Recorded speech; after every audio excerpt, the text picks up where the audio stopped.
This is Russ Johnson. I'm at Flying Cloud Airport for the Air Expo, and I'm with Doug Rosendahl, and he's a pilot for the Tuskegee Airmen. Can you tell us about your...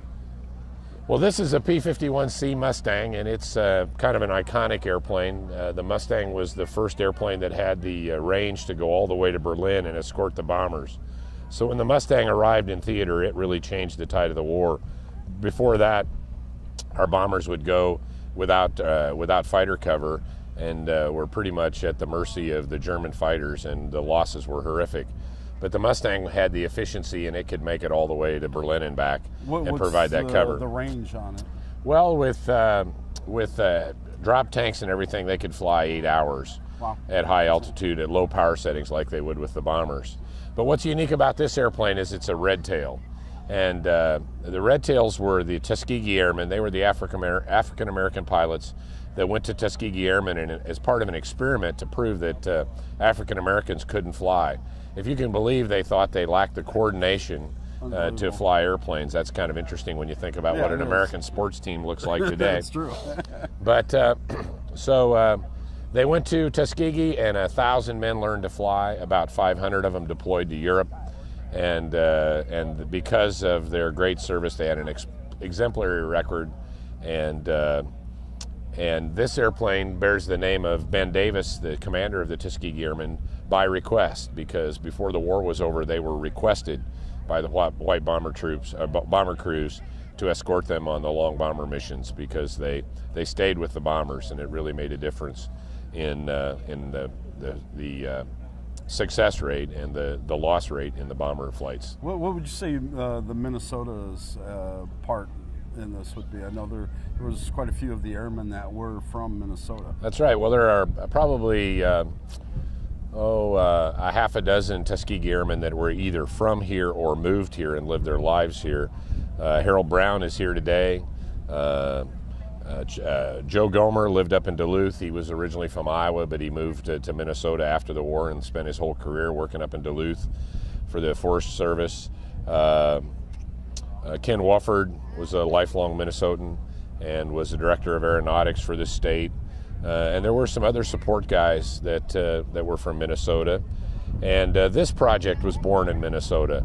The Commemorative Air Force Minnesota Wing had this airplane as a project. And when they started the restoration, they decided that it would be restored as a red tail to honor the Tuskegee Airmen, because the Tuskegee Airmen escorted the original Miss Mitchell, which is our B-25. Okay. So we thought it would be a great story to tell, having a red tail Mustang escorting our Miss Mitchell like it did actually in Europe. And so the decision was made in the 90s when we started the restoration of this project to restore it as a red tail. That project was languishing a little bit when a guy named Don Hines, another Minnesotan, got involved. And Don was a visionary leader and a great guy. And he had sold his business and was retired at kind of a young age, and he was looking for a project. And he knew about this project, and he brought his leadership skill and energy and resources to bear. And in short order, we had to fly an airplane. But Don had a vision that it would be more than just an airplane. Don wanted there to be an education program wrapped around the airplane. He wanted to use the airplane as a tool to tell a story. And the story was that just like the Tuskegee Airmen rose above adversity to fly and fight for a country that didn't want their service, young people all across America could use that as an example of how to rise above the adversity that they find in their lives. So we started in the early 2000s. We flew the airplane in 2001. And we started working on curriculum development and other things, but frankly, we just weren't getting any traction, because the schools, they have a curriculum and they don't have a lot of time.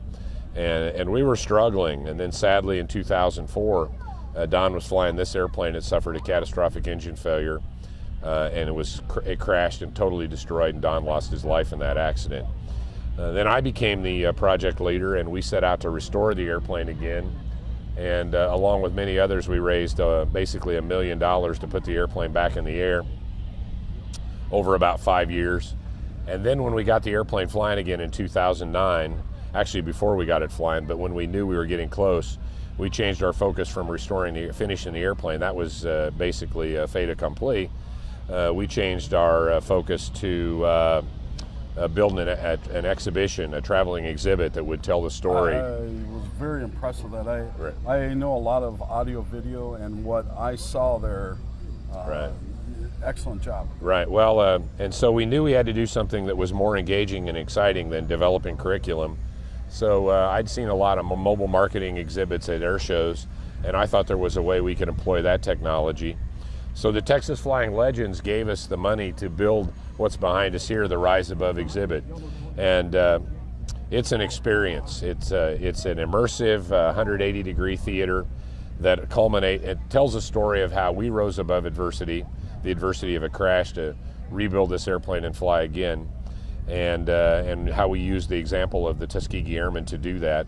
And it makes the case of how young people can rise above the adversity, whatever that adversity is they find in their life, and become contributing members of People society. in general. Absolutely. It's appropriate to children of all ages, from 8 to 80. Yeah, I hear you. What is it like to fly something like this? And just how fast can you take it down? And what's the feeling being in that cockpit? That's really a multifaceted question, what it's like to fly a Mustang. From a pure stick and rudder perspective, as just simply a pilot, it's a very, very nice flying airplane. It's very, as you can see, it's kind of small, and it's very clean, and it's very slick, and it accelerates very fast. And it has just glorious control harmony. It is very much a part of you when you're flying the airplane.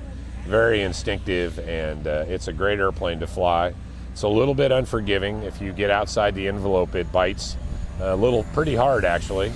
So you want to always be cognitive of the envelope and stay inside the corners, and don't get yourself hung out too far in the envelope. From a historical perspective, to have the honor and the responsibility to take this airplane around the country and employ it, as Don envisioned, as a tool to tell the story of the Tuskegee Airmen and how they rose above adversity, is humbling and extremely rewarding work. Honor. Absolutely. And from a personal perspective, if you asked 100 pilots which airplane they would most like to fly, 90 plus of them would tell you they would like to fly the Mustang.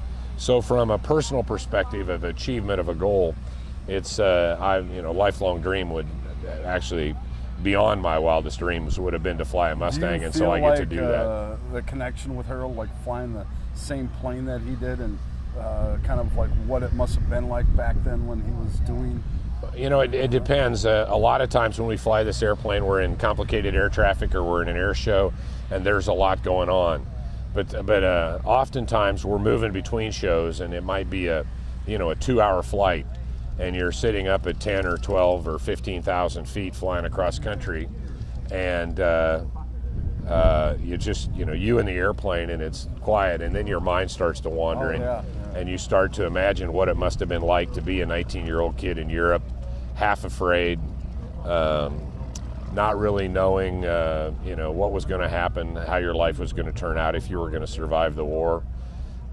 So yes, there are those moments when you're all by yourself in the airplane on a long trip and it's quiet, that you start getting reflective and realize, hey, this is pretty cool. I did hear that time was the enemy of the pilot because it gives them time to think. Right. You don't want a pilot to think very much. You want pilots to react appropriately to the situation, and that comes from training. What altitude will this fly to? Well, the way we have it configured, we can fly as high as 17,500. Okay. The airplane originally was certified to 41,000.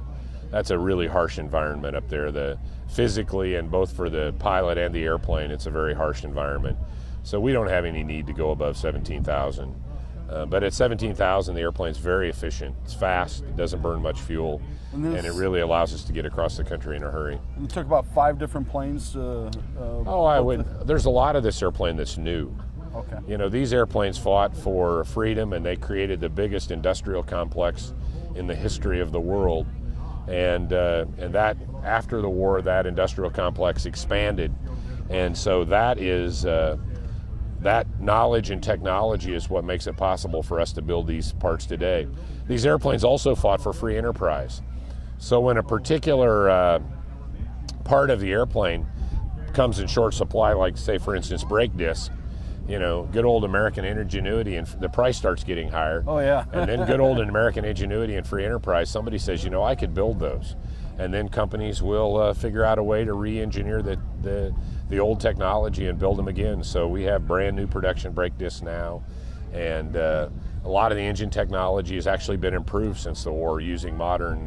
What is the difference between the first plane and the one that Don flew and this one? Well, it's the same airplane. I mean, I thought there was some mechanical changes made to it. Well, yeah, Jerry Beck was one of the restorers on this airplane, and Jerry invented a filter which he named the Heinz filter, which filters the scavenge oil, and if that oil was to become contaminated with metal debris, it would plug that filter, and then that would open a bypass and turn on a light in the cockpit. And so if we'd have had that filter, we probably would have had warning, because the failure that occurred over a matter of a few hours. It wasn't an instantaneous failure, but we had no way to be aware that that was going on. And so the Heinz filter gives us the technology to know that the engine is starting to generate metal and deteriorate internally. It won't catch every possible failure. I mean, anytime there's machines, there's an opportunity for a failure, a mechanical problem, but it increases our level of safety significantly. Yeah, when I heard that the other day, I'm like, okay, what did they do differently? Right. And I think that's honor to Don, too, Absolutely. to have that filter, because it's going to be saving lives again. We already know of at least one airplane that was getting ready to take off and the Heinz filter bypassed, and the pilot turned around and taxied back in, and had a major failure was in progress, and he caught it right before takeoff. Yeah, that's. He would have been in a bad place. He was in a major metropolitan area and mountains, and it just would have been a bad day for him. It's a good way to honor Don. Right. Well, thank you very much. You're most welcome. Thank you. Anything more?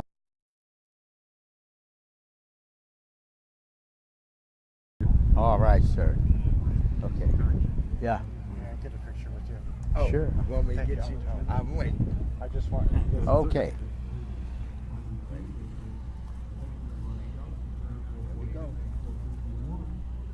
Thank you, sir. Okay. All right.